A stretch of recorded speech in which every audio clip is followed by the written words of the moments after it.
Hi, I'm David of Cinema Scout Reviews, and today I'm going to be reviewing Rogue One. What's your call sign?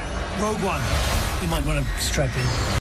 This is probably the most hotly anticipated film of the year, not just by me, but by millions and billions of people worldwide.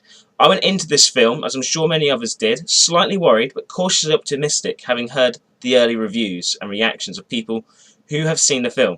My expectations therefore were set quite high, which isn't always a good thing. However, I'm happy to report that this film did not disappoint. Now, for those of you who don't know Star Wars that well, Rogue One, although being the newest film in the franchise, is actually set between Episode 3, Revenge of the Sith, and Episode 4, A New Hope.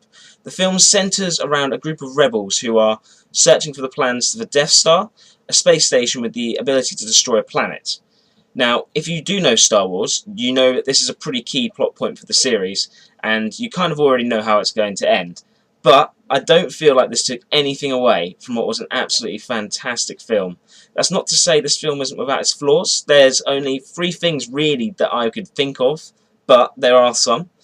I didn't really like these points, but I'll get through to it. But in general, I thoroughly enjoyed this film. The good points? Where to start? There's just so many things in this film. The plot is fantastic. The story just works, and it ties up really nicely at the end, so much so you could almost seamlessly go into A New Hope, and it would work perfectly. In addition to this, the CGI in this film, excluding one bit, was phenomenal.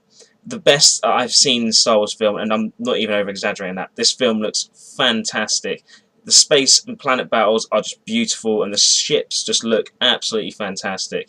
They've done a really good job on almost all the CGI in this film, with just one exception, which I will talk to you about in a minute. Otherwise, amazing. You'll love it. Now, moving on.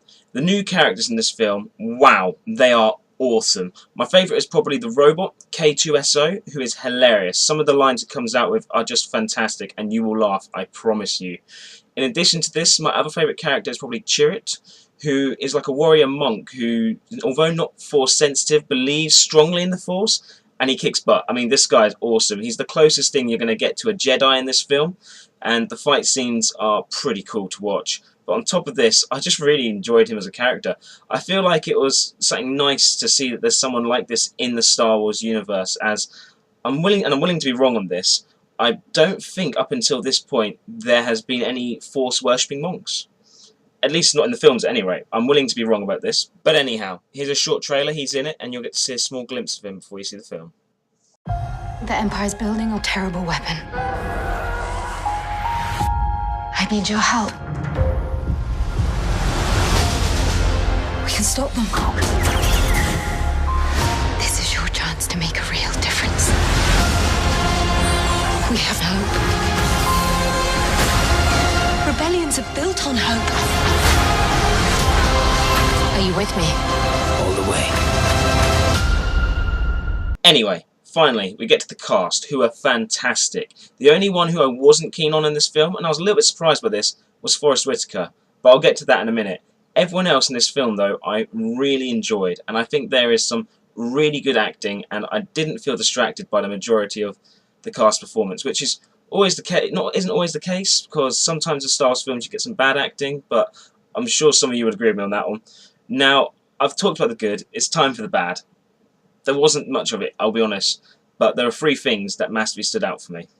The first, well, it was part of the CGI. Yes, I know I said it was amazing, but this part was the only part I didn't like, but I know why they did it. It concerns the character Grand Moff Tarkin, who was recreated in CGI, which I completely understand. Sadly, the actor Peter Cushings has passed away, and they needed to recreate him in the film, as he's an important part of the film. However, the CGI in him just wasn't quite good enough, and it's noticeable that he's CGI, and it must have been hard to make him look like they did, but I find it a little distracting, and I understand why they had to keep him in to bring him into the film, but the scenes he was in, there was a far better character they could have used instead that they didn't, and this is my second point, and that is, where the hell was Darth Vader? I mean, you have probably the most iconic bad guy ever invented, and you use him for like 5 minutes screen time. I mean, what's that? They guaranteed they were 5 awesome minutes, but still, it could have been used a lot more. And I admit I was really disappointed we didn't see the badass Darth Vader from the comics. You know the one I mean. All I'm surrounded by is fear and dead men. That scene. That's been doing the rounds on the web, and I mean, that would have been the best thing ever to see in the film. We didn't get that, which was a bit of a letdown, especially when you see how much screen time they gave Grand Moff Tarkin in comparison. I feel like they could have used Darth Vader a lot more, and let's not let it take away from the character, who was still his awesome badass self, but for those 5 minutes, I'm very glad they included them, but it could have been more. And finally, my final negative thing about the film, as I mentioned earlier, Forrest Whitaker. What the hell was wrong with his voice? I mean, it was just weird and distracting, and actually a little hard to make out.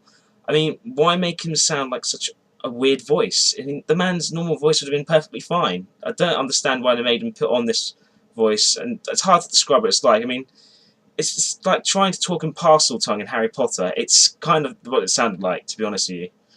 But those points aside, I really did enjoy this film, and if you're a fan of Star Wars universe, then I highly recommend that you go check it out. I would definitely put this in my top 3 Star Wars films, for sure. I enjoyed it that much. As a rating, I'd probably give it 8 out of 10. I really enjoyed it. I hope you do as well. I'm David. Thanks for watching. Hey everyone, thanks again for watching my video today. I just want to give a quick shout out to the team of the Light Cinema in Wisbech, whose general manager contacted me and offered me a free ticket to see the film at their cinema. Thank you so much, guys. That was a really kind offer, and I really appreciate the support. If you live in Wisbech and you want to watch a film, check these guys out. It's a great cinema, and they'll really look after you really well. And finally, once again, I just want to say thank you to everyone out there who's watching me. Without you guys, I'm just sat here talking to myself in a room. You know, you guys are what makes this worth doing, and I'm really grateful for all of you watching. If you want to see more of my videos and you haven't watched them already, just hit the subscribe button below, or follow me on Facebook and Twitter. Thank you very much again for watching, and until next time, goodbye.